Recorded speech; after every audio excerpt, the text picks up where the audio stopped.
6 महीने भारतीय जनता पार्टी की कृपा से जेल में रहा। 3 अप्रैल को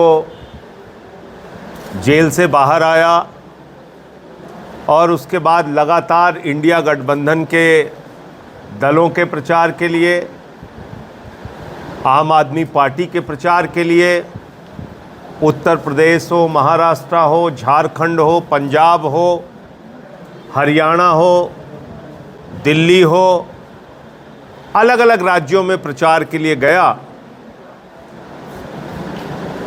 और एग्जिट पोल के नतीजे कुछ भी कह रहे थे, मेरा ये दृढ़ विश्वास था कि जनता इस बार 400 पार नहीं, तड़ी पार करने जा रही है।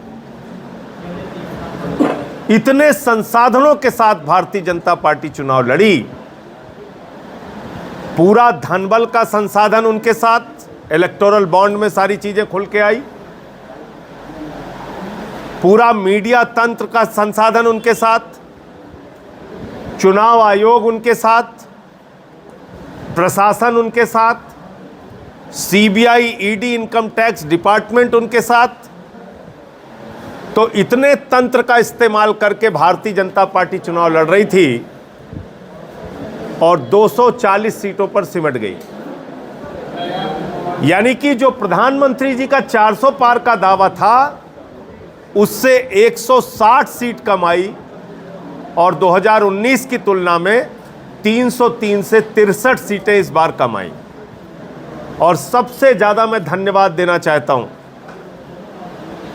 पूरे अपने उत्तर भारत के लोगों को। ठीक है, मध्य प्रदेश और छत्तीसगढ़ में, दिल्ली में अपेक्षा अनुसार परिणाम नहीं आए, लेकिन उत्तर प्रदेश ने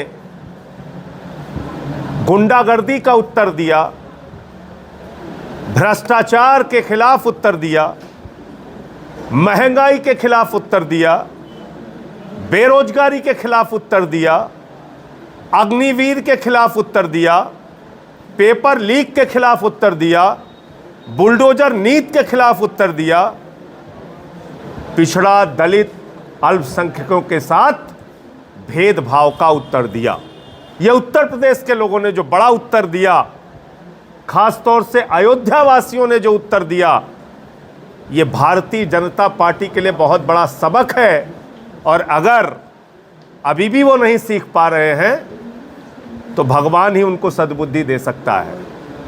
मुझे बहुत अफसोस के साथ ये बात कहनी पड़ रही है कि पहले मुसलमानों को गाली दिया, फिर सिखों को गाली दिया, फिर ईसाइयों को गाली दिया, फिर बौद्धों को गाली दिया, फिर जाटों को गाली दिया, फिर मराठों को गाली दिया, फिर किसानों को गाली दिया, फिर पहलवानों को गाली दिया, और अब अयोध्या वासियों को और हिंदुओं को मां बहन की गालियां दी जा रही हैं।